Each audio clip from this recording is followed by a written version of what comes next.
Pai, Senhor, queridos, boa noite a todos. Nós vamos dar início ao culto desta noite, agradecendo o nosso Deus, que é digno de todo louvor, de toda adoração. Amém, amados? Glória a Deus. Eu te convido a fazer uma oração de gratidão ao Senhor neste momento. Curva sua cabeça, faça a sua oração diante do nosso Deus, aqui neste momento de compromisso. Aleluia.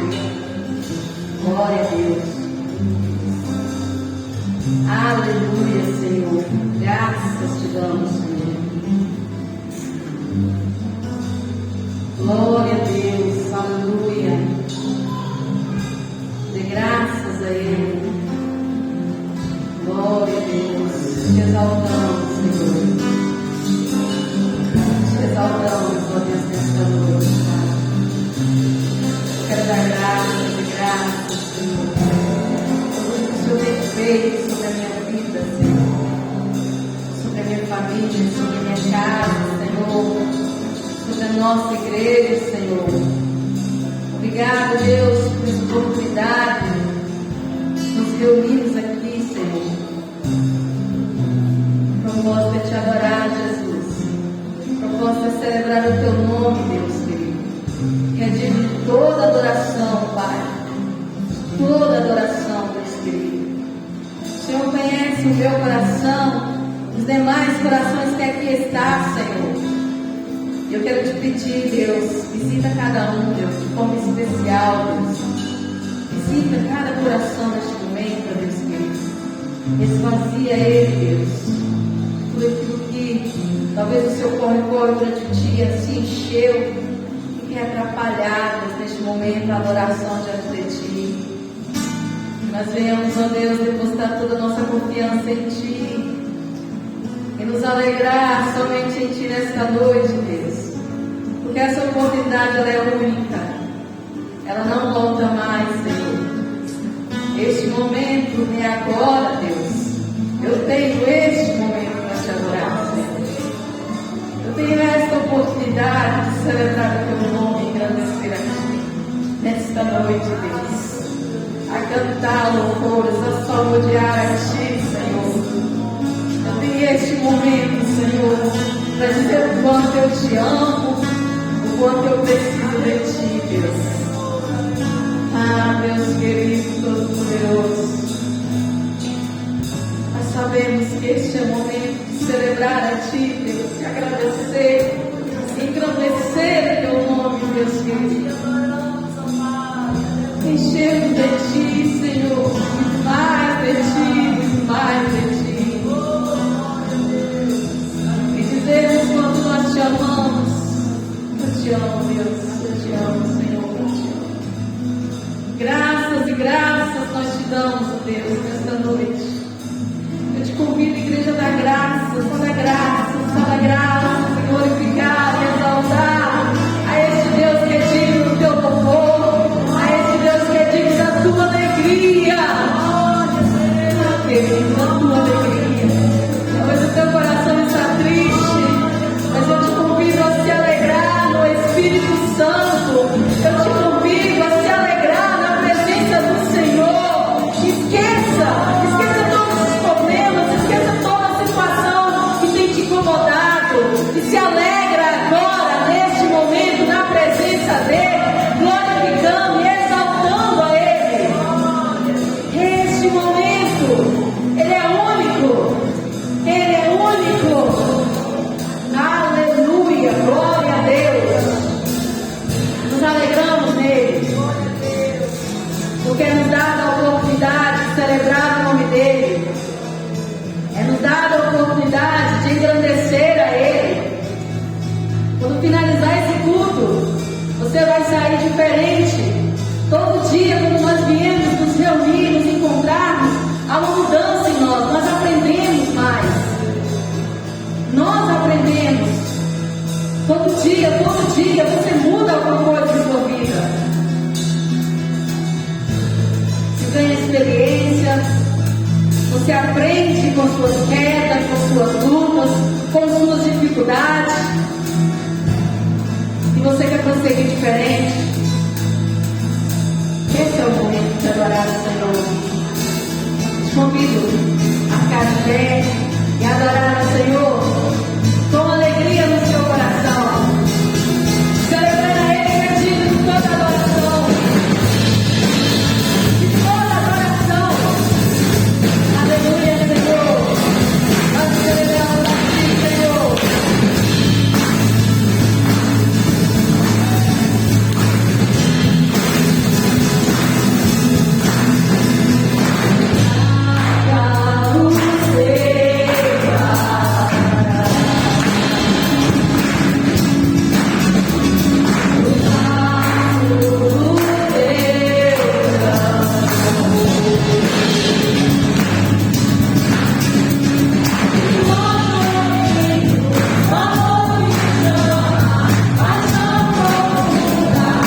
adorar o Senhor juntos. Esse é o convite. É que você e eu adorem juntos, celebrem juntos, canta salmodia ao nosso Deus. Em todo momento, em todo tempo, em toda hora. No momento que nós encontramos para nos alegrar na presença dEle e declarar que este Deus é nosso. Essa próxima canção ela fala: eu tenho um Deus. Seja convicto quando você cantar: eu tenho um Deus. Eu tenho. Aleluia. Deus me alegre em todo momento. Aleluia. Glória a Deus. Soberano Deus. Essa canção ela fala do choro. Ela fala de uma oração. Cante a glória.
Amém.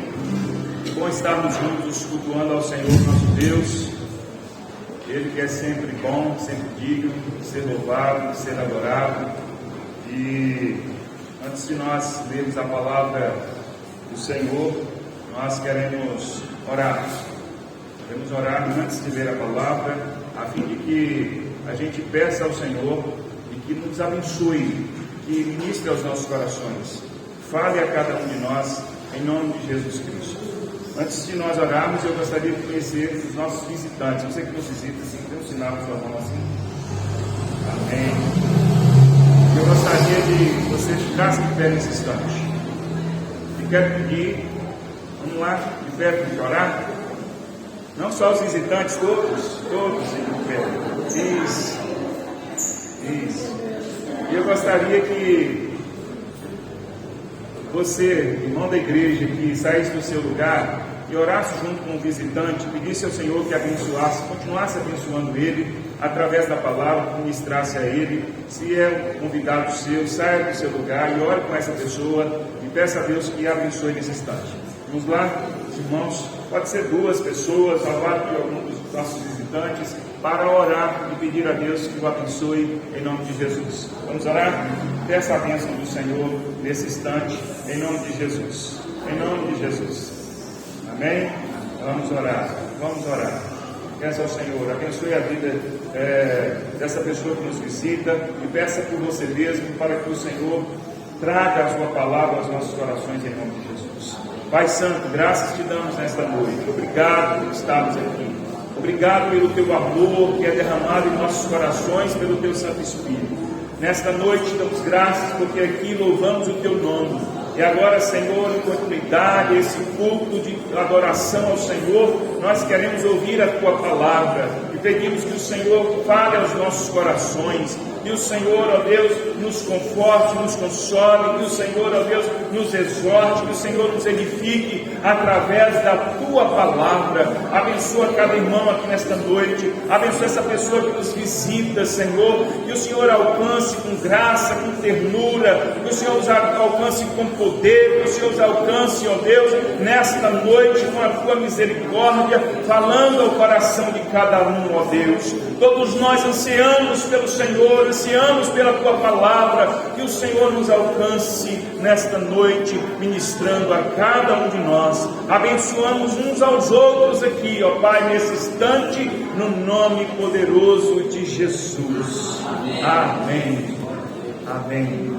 Vamos ler a palavra do Senhor na primeira carta de Paulo aos Tessalonicenses, no capítulo 4. Enquanto as crianças vão para a sua sala, as crianças podem se retirar para a sua sala, enquanto nós vamos ler a palavra do Senhor na primeira carta de Paulo aos Tessalonicenses, no capítulo 4. Primeira aos Tessalonicenses, capítulo 4.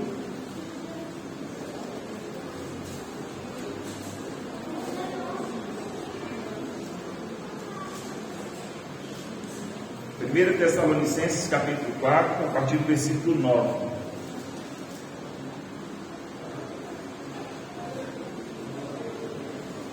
Vamos lá, todos encontraram aí?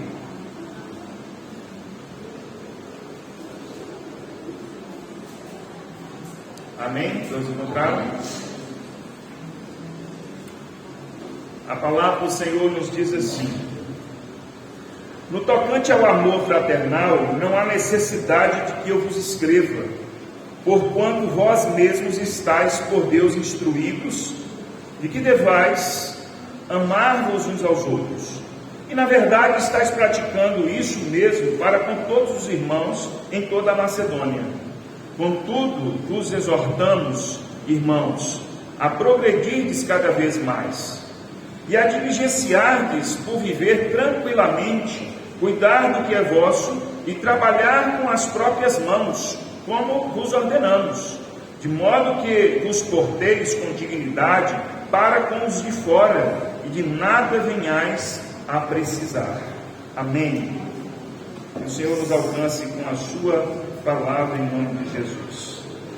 Amados irmãos, A palavra de Deus, ela tem por objetivo de nos instruir a viver a vida cristã conforme a vontade do Senhor. E quando nós aprendemos e praticamos, nós vamos tendo uma vida em conformidade com o seu propósito. Essa vida em conformidade com o propósito da palavra nos traz equilíbrio, nos faz viver uma vida equilibrada.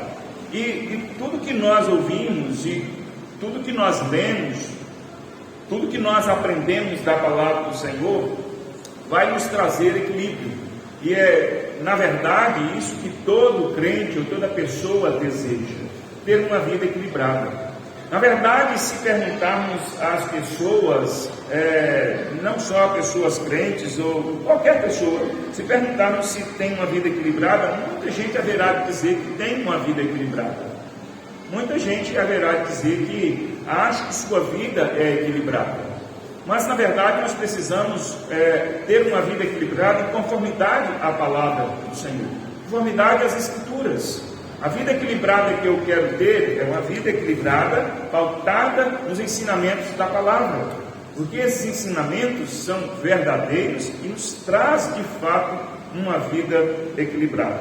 E eu quero, nesse texto que nós lemos, fazer aqui uma reflexão sobre uma vida equilibrada, algumas reflexões que precisamos fazer em cada um de nós, perguntas que nós precisamos fazer a nós mesmos para percebermos, para constatarmos se temos tido uma vida de conformidade com a palavra, se temos tido uma vida equilibrada de fato.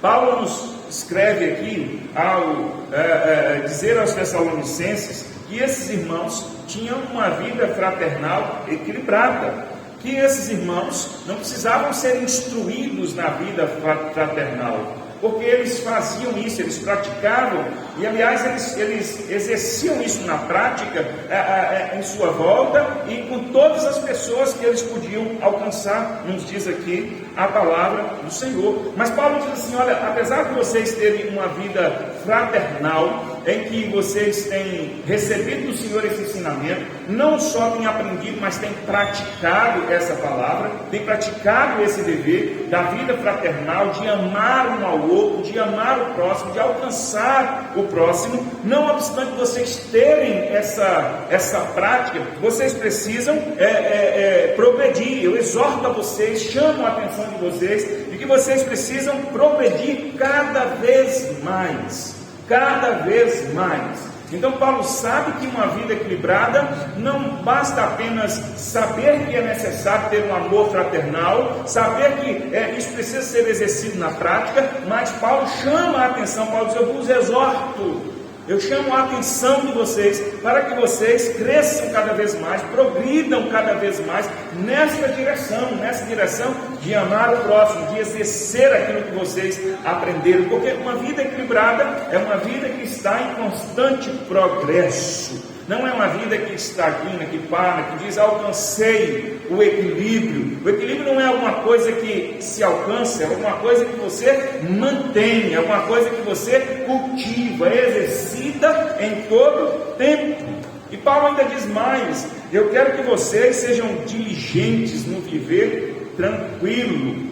Olha aqui no versículo 11, Paulo: eu quero que vocês sejam diligentes, cuidadosos, que vocês persigam isso com toda a avidez, com toda a força de vocês, viver tranquilamente, cuidar do que é vosso, trabalhar, Paulo diz aqui, com as próprias mãos, como vos ordenamos.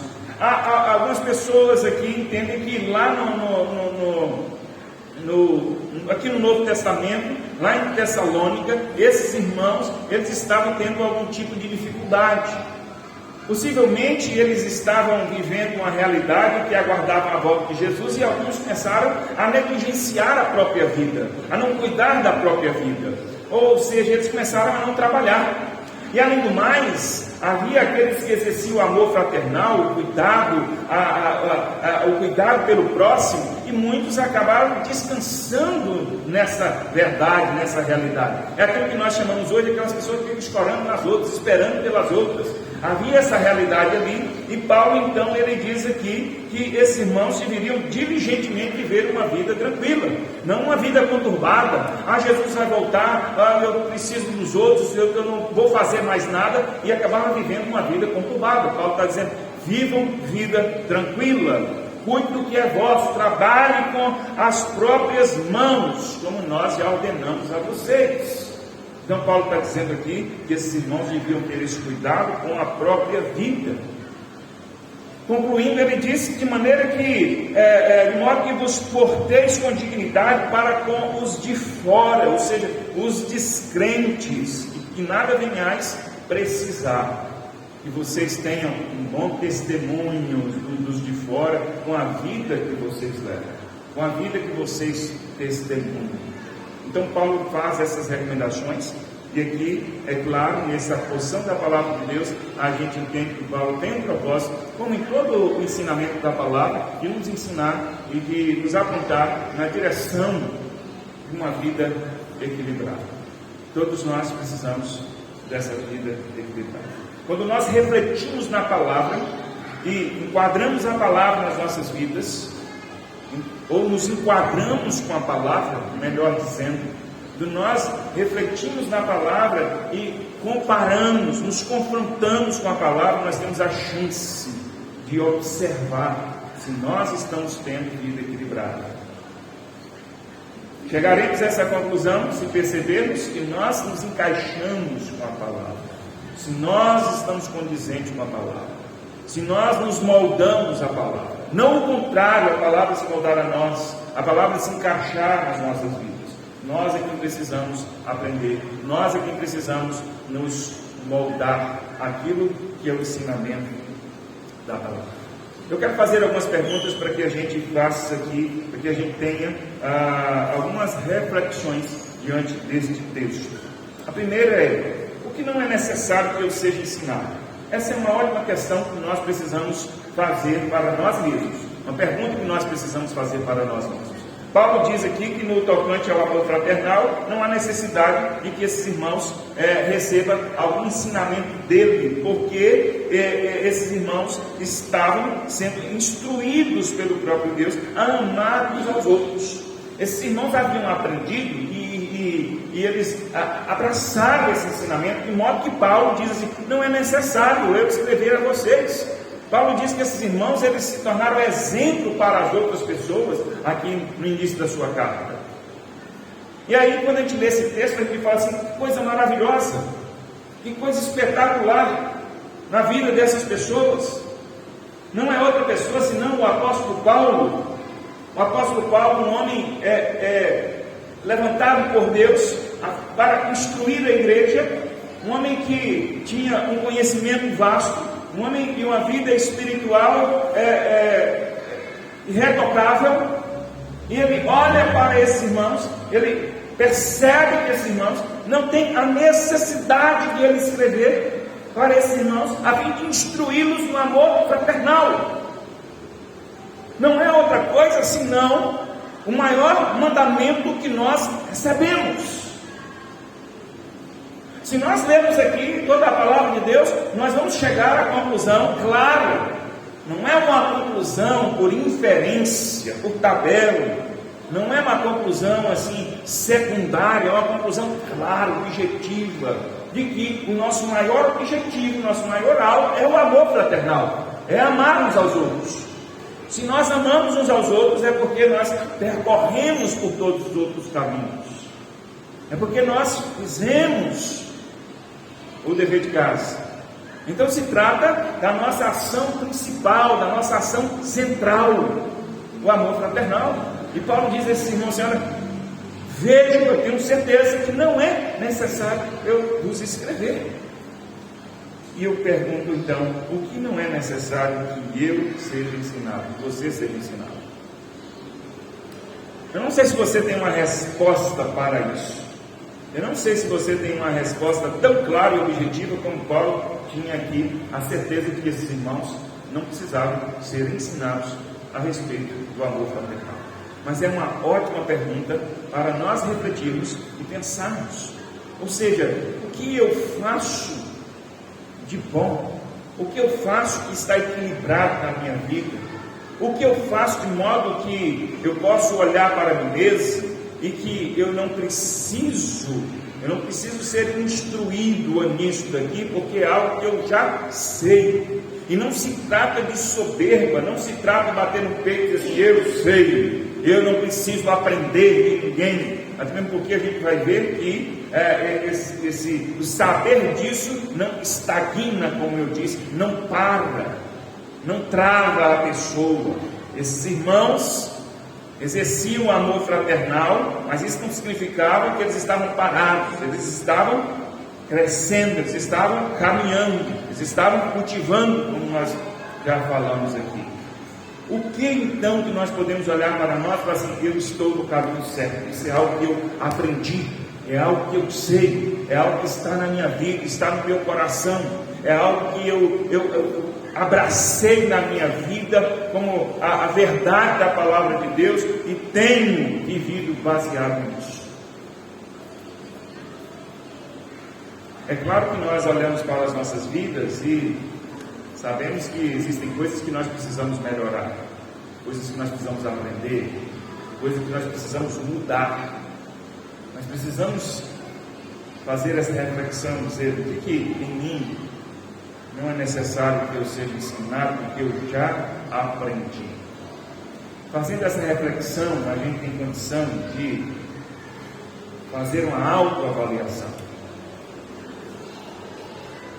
Nos nossos dias tem se falado muito do autoconhecimento, não é? É uma coisa boa, o autoconhecimento. O autoconhecimento é esse exercício de nós olharmos para nós mesmos e identificarmos em nós nossas qualidades, nossos defeitos, identificarmos em nós os nossos potenciais, identificarmos em nós as nossas deficiências. É muito mais simples nós olharmos o outro. É muito mais fácil nós observarmos o próximo. É muito mais fácil a gente enxergar as qualidades dos outros e principalmente os defeitos do outro. É muito mais fácil. E é claro, isso está patente aos nossos olhos. Não está errado a gente enxergar essas coisas, porque isso está visível aos nossos olhos.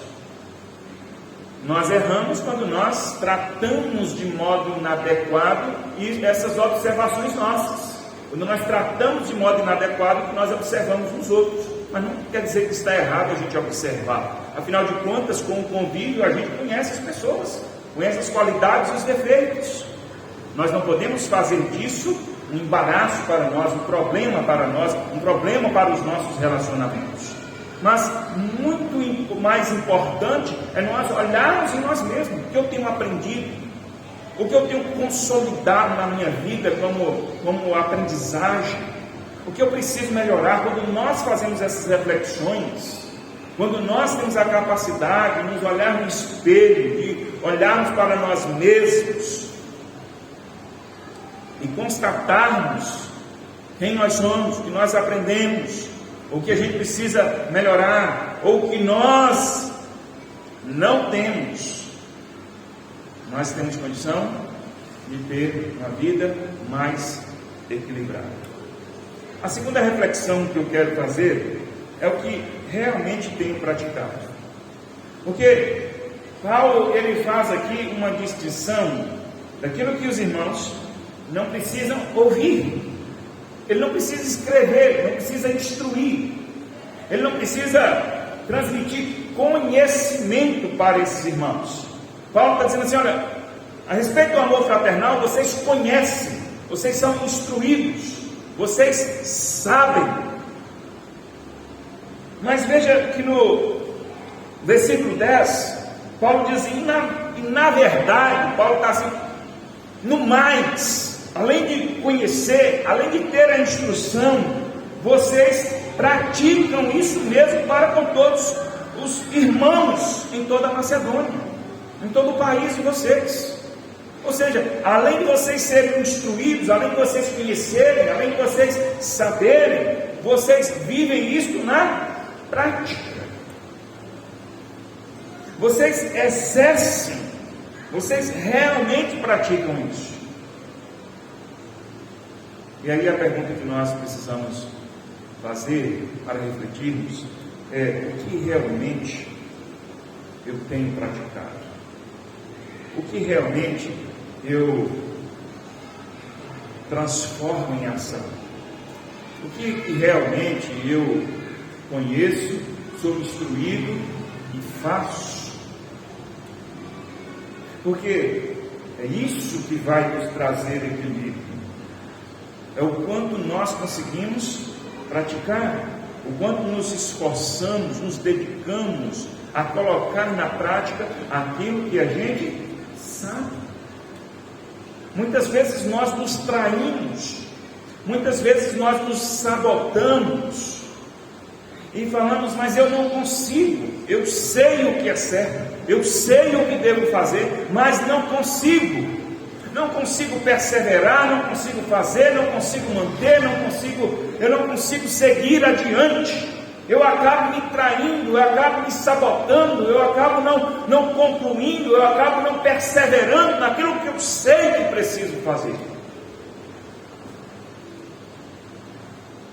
De modo, irmãos, que nós vamos sempre viver com aquela culpa se nós não colocamos em prática aquilo que nós conhecemos. Deixa eu fazer uma observação para você aqui quando eu falo de culpa. É diferente de uma autocobrança, porque nós vamos ter uma autocobrança sempre. Nós vamos nos cobrar sempre.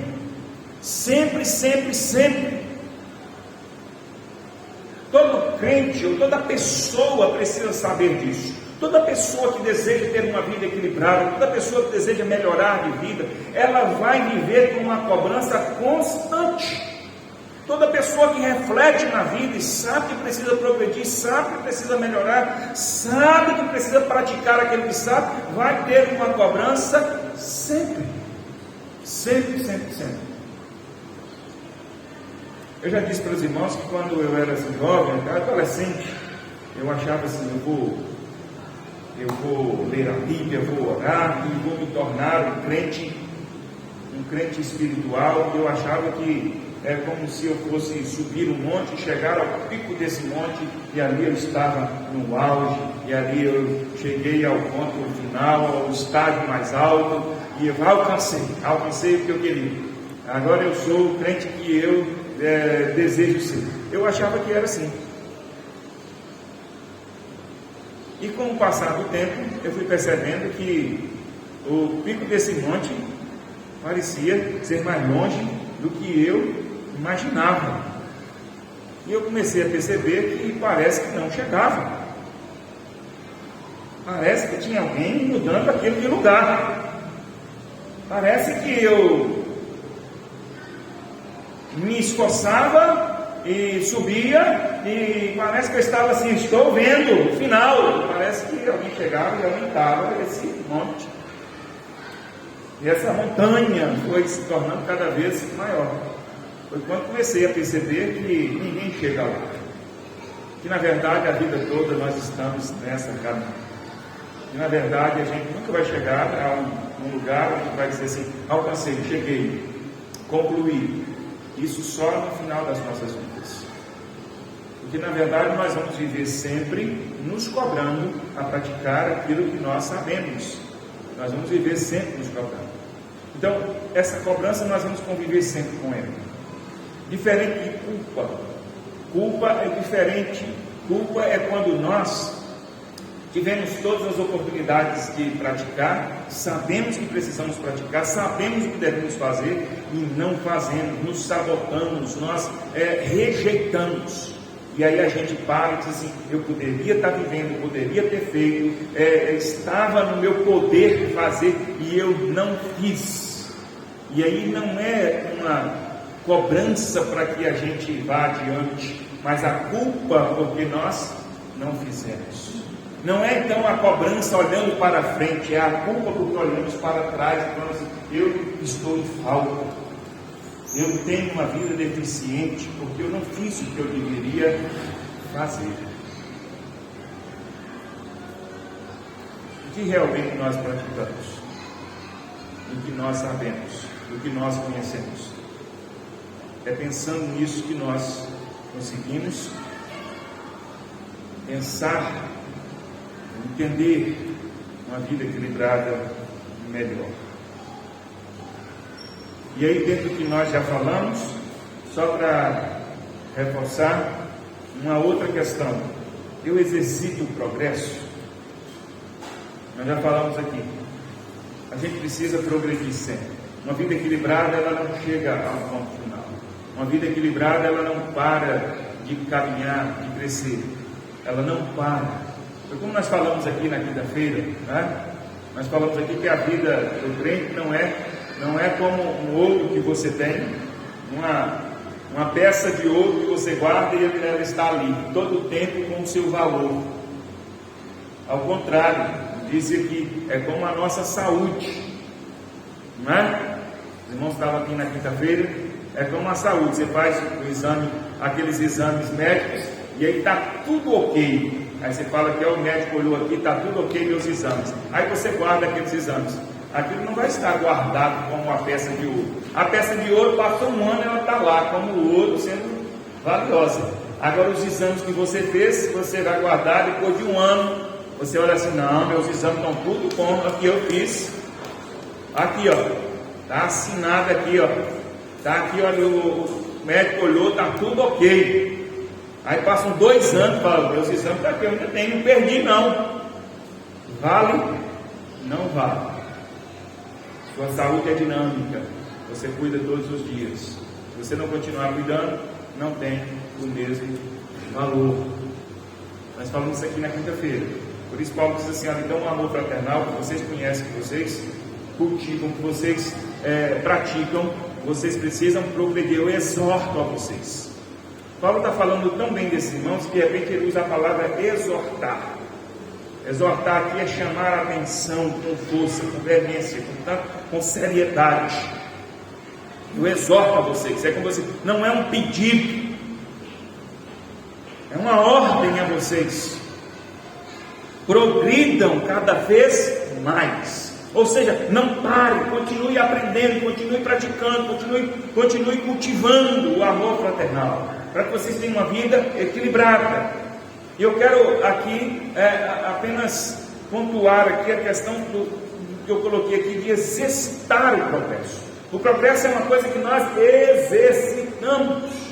Se a gente quer progredir, a gente precisa exercitar. Exercitar quer dizer que propositalmente a gente precisa fazer. Não vai acontecer automaticamente. Não vai acontecer se você dormir, se levantar e viver a vida com os seus afazeres, deixar o tempo passar. Não vai acontecer.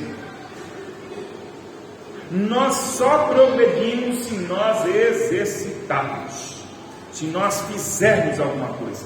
Nada melhora nas nossas vidas apenas com desejo. A Bíblia diz que quem deseja nada tem, mas o que busca, o que faz, esse alcança.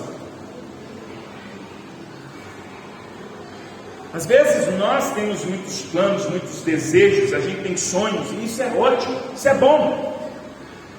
Ninguém vai alcançar nada se não sonhar, se não desejar, se não planejar.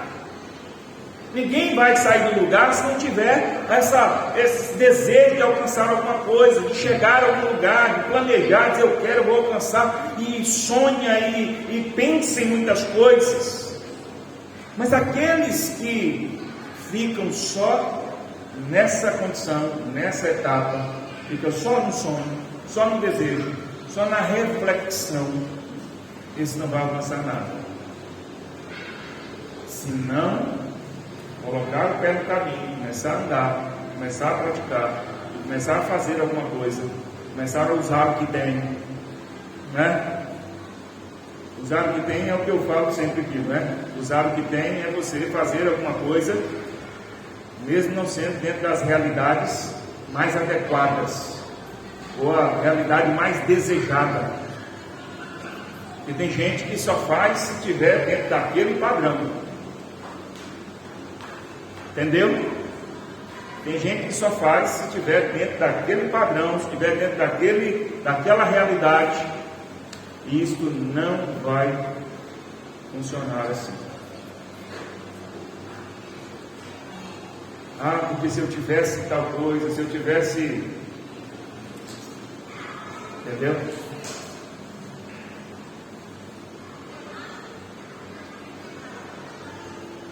A pessoa fala assim, se eu tivesse um carro, eu ia para a igreja. Não, eu vou andando. Eu vou de bicicleta.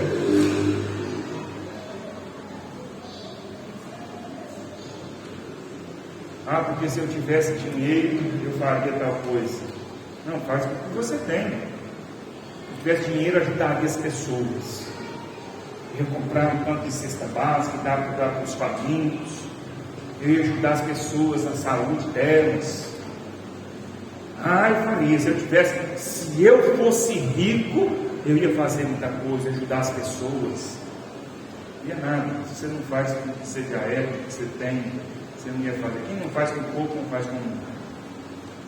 Isso é uma verdade que nós precisamos encarar e aceitar. Quem não faz com pouco, não faz com muito. Se você não consegue fazer com menor, você não consegue fazer com maior. Se você não consegue fazer com pouco, não consegue fazer com muito. Se você não consegue levar o mais leve, você não consegue levar o mais pesado. Então, às vezes, nós abraçamos essas desculpas da inadequação. Ou seja, eu não tenho a condição adequada.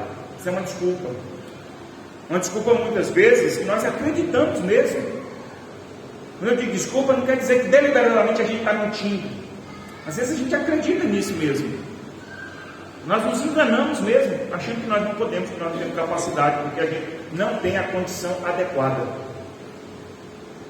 A condição adequada que nós imaginamos, que nós desejamos, ela só acontecerá se nós começarmos a praticar, se nós começarmos a fazer, se nós lançarmos a mão trabalho, se nós exercitarmos o progresso.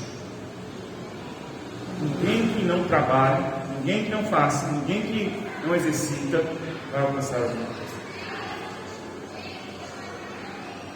Então, todos nós precisamos progredir, e isso é necessário que a gente exerça, que a gente exercite, que a gente faça. Entenderam? Que a gente faz. Ah, mas eu estou fazendo, mas não tem resultado nenhum. Claro, resultado não é alguma coisa, muitas vezes não é alguma coisa da noite para o dia. Requer tempo, aprendizado, experiência, mas tudo precisa começar, precisa exercitar. É assim que nós progredimos, é assim que nós vamos alcançando lugares mais altos. Então, eu exercito o progresso, você exercita o progresso em tudo nas nossas vidas. Fala, eu quero ser um marido melhor, uma esposa melhor, um pai melhor, um filho melhor, um trabalhador melhor. Eu quero ser um vizinho melhor, eu quero ser um amigo melhor, eu quero ser um crente melhor, eu quero ser um cidadão melhor, um profissional melhor. Mas não é só desejar o que eu preciso fazer, eu preciso exercitar algumas coisas, eu preciso fazer alguma coisa a mais, eu preciso fazer alguma coisa diferente do que eu já tenho feito. Não é olhar para si mesmo e falar assim, eu já sou bom demais. Um dos maiores sinais de desequilíbrio e maturidade é o autoelogio sem o desejo de progredir. É dizer assim, eu sou bom, eu sou o tal. Entendeu? Tem hora que as pessoas, eu vejo as pessoas se elogiando, você precisa falar assim, como é que é mesmo isso aí? É no mínimo uma imaturidade muito grande. Eu chegar com minha esposa e falar assim, você é bem-aventurado, o marido que você tem, você está na boa. Você não encontra um marido melhor do que eu. Olha o que eu faço. Eu sou um marido assim, eu sou um marido assado, eu sou um marido isso, eu sou um marido aquilo, eu faço isso, faço aquilo outro e tal.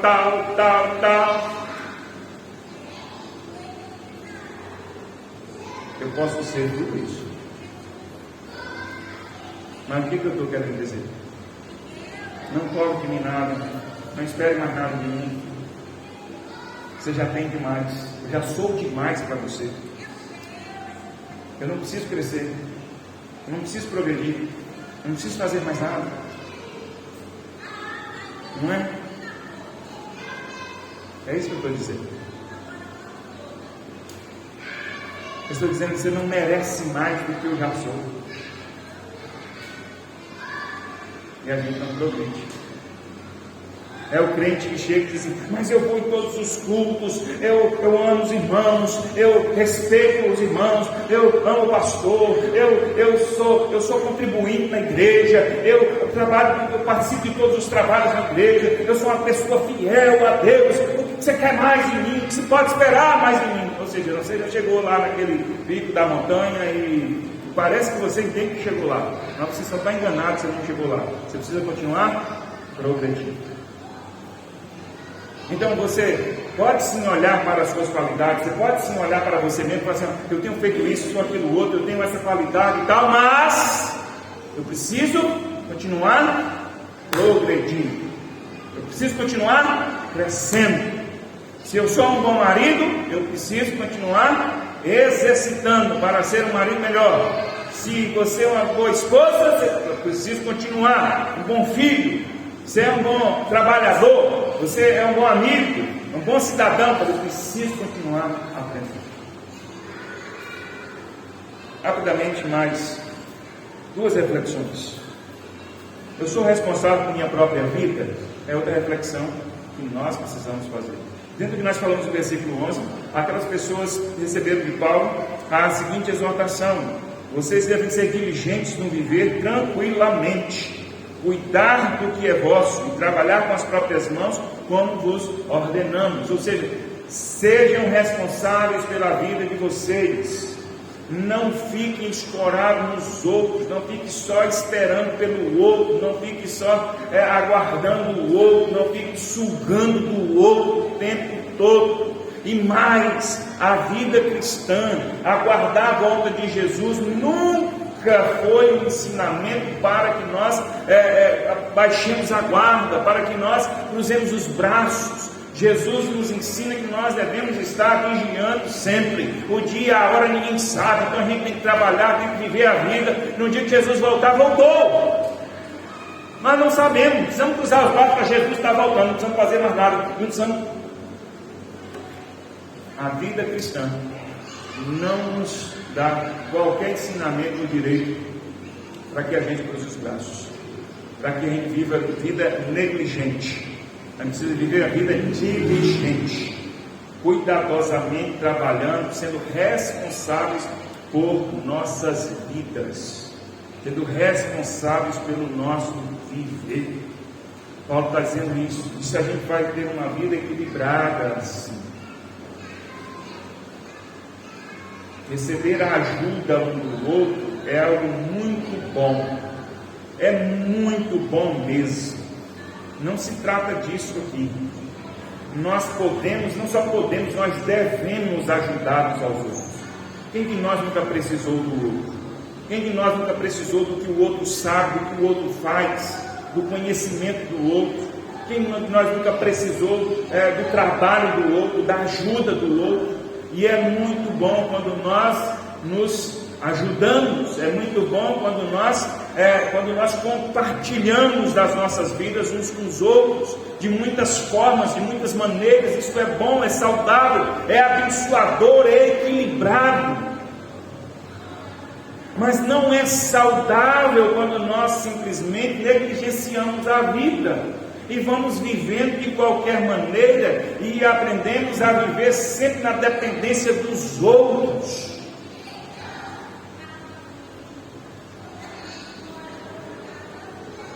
Todos nós conhecemos pessoas que não saem do lugar, porque vivem sempre esperando pelo outro, sempre esperando por alguém, em vários aspectos. Só faz se alguém der um empurrão, só faz. Quantas vezes você já ouviu falar isso?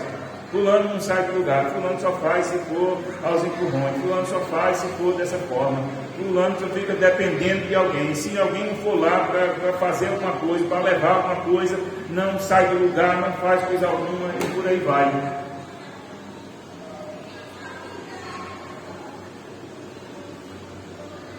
Infelizmente, há muita gente assim.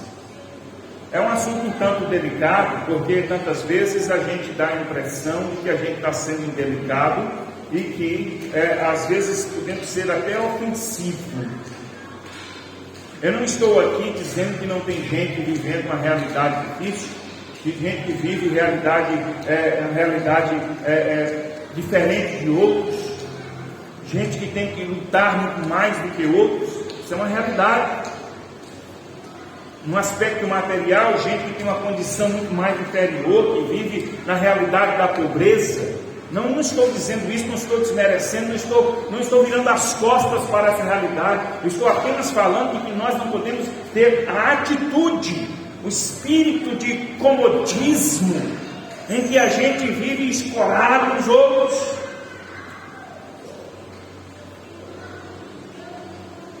Sem querer entrar na questão política, mas ao mesmo tempo entrando, porque essa é a nossa realidade, nós temos aí as nossas políticas sociais e benefícios às pessoas menos favorecidas, o que é uma coisa boa, é algo bem-vindo para quem realmente precisa. Mas quantas vezes a gente ouve falar de pessoas que acabam se valendo apenas desta ajuda e se recusam a buscar algo mais? Se recusam a progredir, a trabalhar, a sair da condição de não precisar. A gente precisa ao mesmo tempo não desejar a ajuda, mas estar aberto à ajuda se for preciso. Por isso que a palavra de Deus diz que muito mais bem-aventurado é você dar do que receber. Entendeu? É muito melhor você ter para dar do que você ter a realidade de quem tem que receber. Não é por orgulho. Não é por orgulho. É melhor você ter para dar.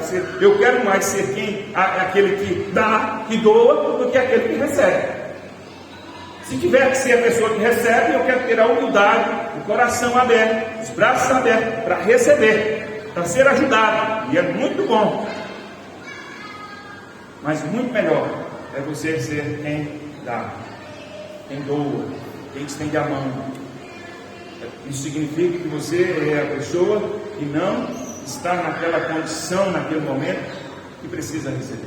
Mas isso acontece com pessoas premiadas por Deus? Não. Pessoas que trabalham, pessoas que se esforçam, pessoas que dedicam.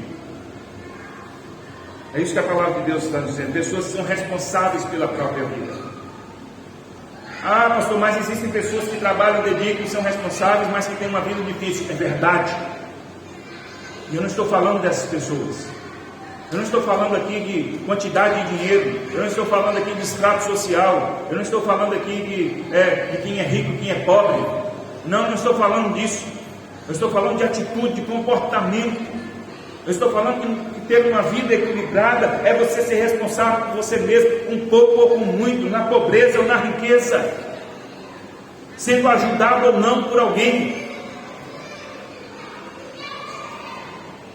Quantas vezes você já passou pela situação, e eu já vi várias pessoas que têm o prazer de ajudar a outra, e outras pessoas que se recusam a ajudar, que recolhem a mão porque falam assim: essa pessoa aí te ajuda, mas ela não valoriza, ela não faz por onde.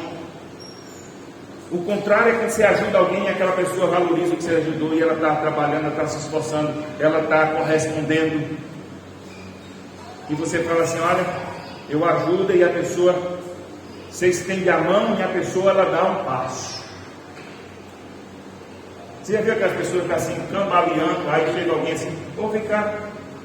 Aí ela dá um ânimo e dá mais um passo, porque você chegou ali e estendeu a mão. Aí ela tem ânimo para caminhar.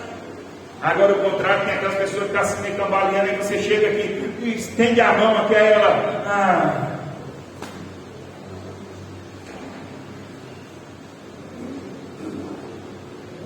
Aí que ela estava fraca, você estende a mão, aí ela é a vítima, aí ela se desmancha.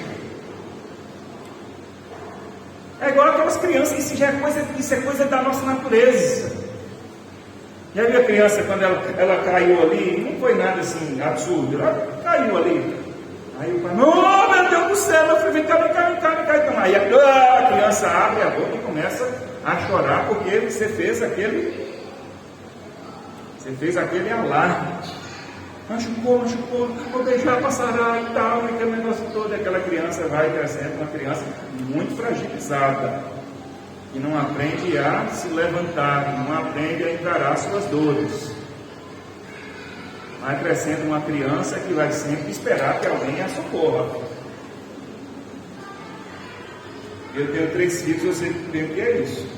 Tantas vezes a criança cai e faz menção de chorar e olha esperando que alguém venha levantar. E se você não liga ela, levanta e segue. Ou às vezes ela cai lá e fala, o que foi? Levanta aí, vai brincar. Aí ela, sacode a poeira, sai meio mancando e vai. É desse jeito, tem gente que é assim. Você vai lá e ajuda, ela levanta. Agora tem gente que você vai ajudar com essa criança, ela faz um escândalo, ela é a vítima, ela teve um arranhão, parece que ela teve uma fratura exposta. Nós tantas vezes agimos assim. Precisamos ser responsáveis pelas nossas próprias vidas. Em último lugar, para refletirmos, a pergunta que faço para que a gente pense é: o que o mundo lá fora diz sobre mim? O que o mundo lá fora diz sobre mim? Preste bem atenção. A frase, eu não me importo com o que os outros dizem, não é verdadeira. Quem diz isso está mentindo.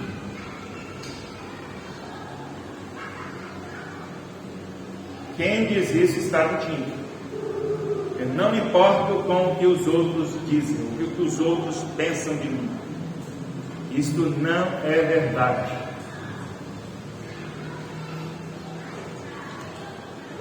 Entendeu? Normalmente quando você sai de casa e do culto da festa, você se arruma, olha no espelho, e uma das coisas que você pensa é como que as pessoas vão ver como você está. Como que as pessoas vão olhar para mim? Meu cabelo, minhas vestes, se eu estou alinhado, se eu estou bem vestido.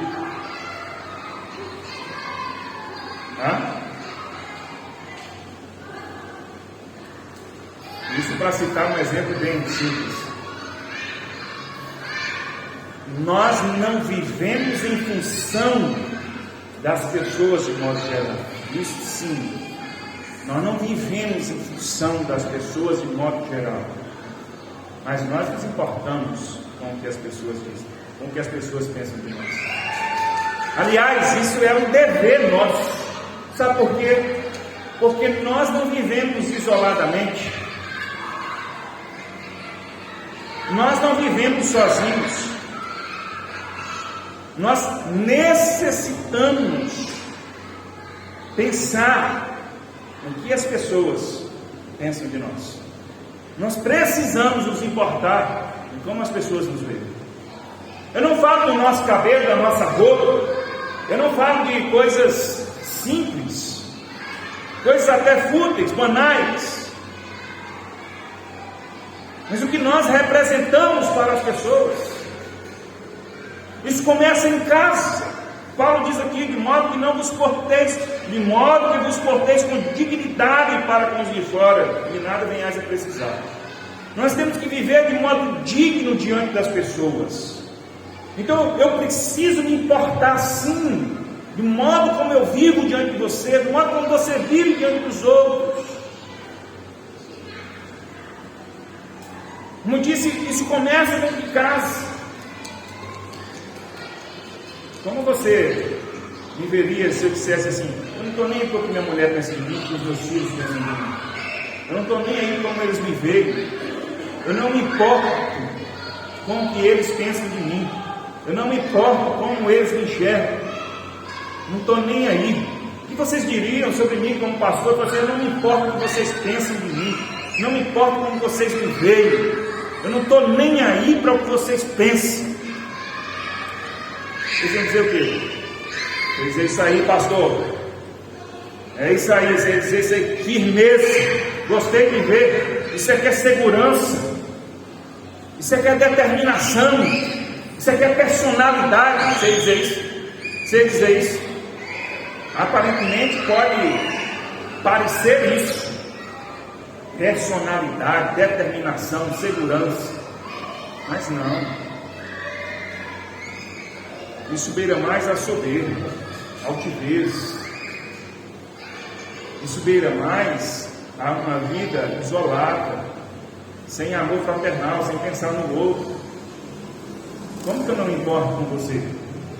Como que eu não me importo com o que você pensa?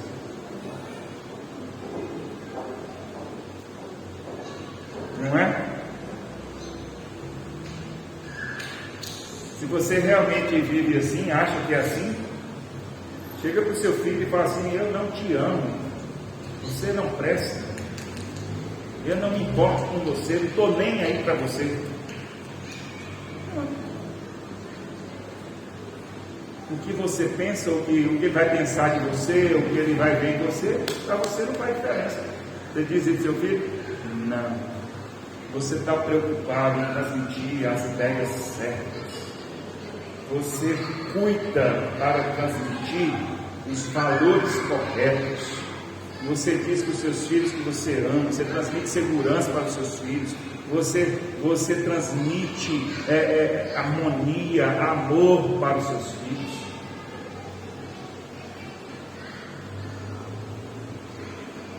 Imagine um casal apaixonado: eu te amo e você, eu não estou nem aí para você. Quero nem saber. Então a gente se importa assim. E Paulo está dizendo aqui: olha, vocês devem viver uma vida diligente, sendo responsáveis e pensando no que o mundo lá fora diz sobre vocês, a imagem que vocês têm. Não, quando eu digo imagem, não é apenas a imagem física, a aparência, não. É o modo como você vive, como as pessoas te veem. Porque, irmãos, nós precisamos de uma vida equilibrada. Nós não vivemos em função das pessoas. Veja só, a gente não vive para agradar a todo mundo. A gente não vive para agradar, não é isso. Preste bem atenção. Não estamos falando aqui que você tem que agradar a todo mundo. Uma vida equilibrada é uma vida em que você sabe que as pessoas vão olhar para você e vão encontrar o mínimo de equilíbrio necessário na sua vida. Entendeu? As pessoas vão entrar na loja devagarinho e falar assim: aqui está um comerciante sério e trabalha com dignidade. As pessoas vão fazer isso. As pessoas lá no seu trabalho vão olhar para você e falar assim: aqui está um trabalhador sério. As pessoas na sua vizinhança, pode não ser seu melhor amigo, mas pelo menos dizer assim: eu não tenho nada para falar com essa pessoa aí. Essa pessoa não vive aqui fazendo coisas anormais, escandalosas, fora do padrão. Entendeu? Eu posso não ser o melhor amigo de toda a minha vizinhança, pode não ser a pessoa mais querida da sua vizinhança, mas as pessoas precisam olhar para você e falar assim: é uma pessoa digna, uma pessoa de respeito, é uma pessoa digna da sua vida, não é uma pessoa que não tem do que se envergonhar. Entendeu? Você precisa pensar assim, só para concluir: como seriam se as pessoas mais importantes da sua vida te conhecessem nos vários lugares que você convive? Nós já falamos aqui muitas vezes do caso dos adolescentes, jovens, né? Na escola. Nós já falamos aqui muitas vezes isso. Muitas vezes os pais são chamados na escola e chega lá, tem uma reclamação do filho e ele fala assim: mas é diferente do que é em casa. Não é esse o filho que eu tenho em casa. Imagine se sua mulher ou seu marido fosse no seu trabalho e visse lá no seu trabalho como você é. O seu marido iria estranhar você, a sua esposa iria achar você diferente, ia falar assim: não, mas esse não é o comportamento do meu marido, esse não é o comportamento da minha esposa, esse não é o comportamento do meu filho. O irmão da igreja, o pastor, chega na sua vizinhança e fala assim: como é que é essa pessoa? Ah, essa aí, eu vejo saindo aí para a igreja, mas de crente não tem nada. Por quê? Por causa disso. E lista uma série de comportamentos inadequados. Então, como seria se as pessoas próximas a você conhecessem sua vida nos lugares diversos onde você está? Você teria do que se envergonhar de alguma coisa? Você seria diferente no seu caráter, na sua moral, nos vários lugares onde você está? Ou você seria a mesma pessoa? É claro que eu estou considerando que em cada local você se porta adequadamente, não é? Em cada local você não age. No trabalho você está ali para trabalhar, em casa você está ali no seu lar, na escola para estudar. Você se porta adequadamente em cada lugar, de modo que as pessoas olhem para você e digam: você vive de modo digno. Ou será que você é uma pessoa diferente? Pensar nisso nos confere uma vida mais equilibrada. Amém. Põe-se de pé no seu lugar mais uma vez e eu quero orar por você. Quero pedir a Deus que nos dê graça e sabedoria para cultivarmos uma vida equilibrada. Nós estamos nessa luta juntos, é um desafio. Preste bem atenção nisso. Quando nós pregamos isso aqui, como sempre falo, nós não estamos dizendo que vamos viver uma vida perfeita. Ninguém aqui tem uma vida perfeita. Você não tem uma vida perfeita, eu não tenho uma vida perfeita. Quando nós falamos de vida equilibrada, nós não estamos falando de vida perfeita, impecável, irretocável. Nós estamos falando de pessoas que lutam, que buscam, que exercitam, pessoas que se empenham, pessoas que são diligentes, por buscar viver a vida como deve ser, por buscar esse equilíbrio. É isso que nós desejamos, é isso que nós buscamos, é isso que nós pedimos a Deus para a vida de cada um de nós, para as nossas famílias, e que esteja em todo o nosso mundo. Vamos orar. Pai eterno, graças te damos pela tua palavra, que nos instrui, que nos ensina. Nesta noite, ó Deus, nós ouvimos mais uma vez a tua palavra. Pedimos ao Senhor, ajuda-nos a viver a vida de modo equilibrado. Abençoa cada um aqui, dando forças, sabedoria, dando graça, instruindo, ó Deus, para que cada um exercite na prática aquilo que tem aprendido. Abençoa esta pessoa, ó Deus, na sua vida familiar, no trabalho, ó Deus, na saúde, na vida financeira, nos estudos, nos seus afazeres, os seus planos, ó Deus, os seus projetos, os seus sonhos, ó Deus, que sejam transformados em realidade.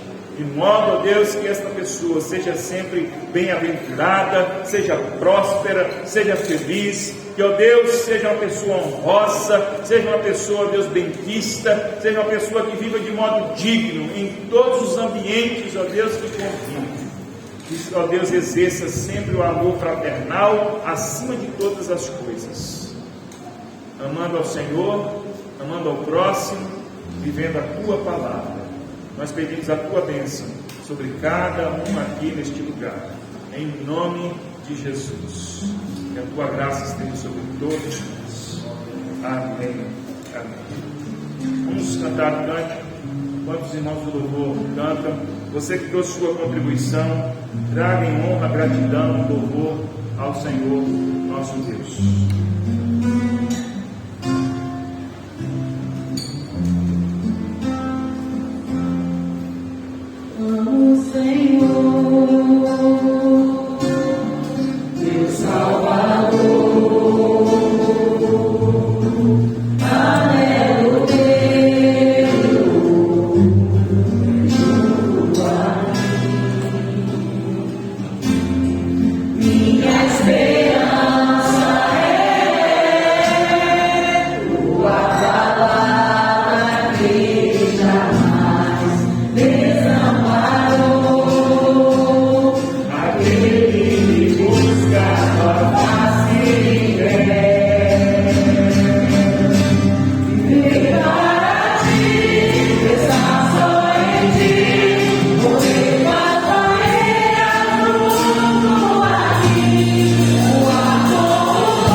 Aleluia. Nós estamos chegando ao final do nosso culto. Eu gostaria de desejar a você uma ótima semana. Que Deus continuasse te abençoando em todo o tempo. A nossa irmã Mali vai fazer uma oração de gratidão ao Senhor e pedindo ao Senhor que continue nos abençoando nesta semana, que seja uma semana realmente de bênçãos na sua vida e na minha vida. Amém. Oh, soberano Deus, Tu és gracioso, Pai. Nós te damos graças, Senhor, por ter cuidado dos nossos corações nesta noite, Deus.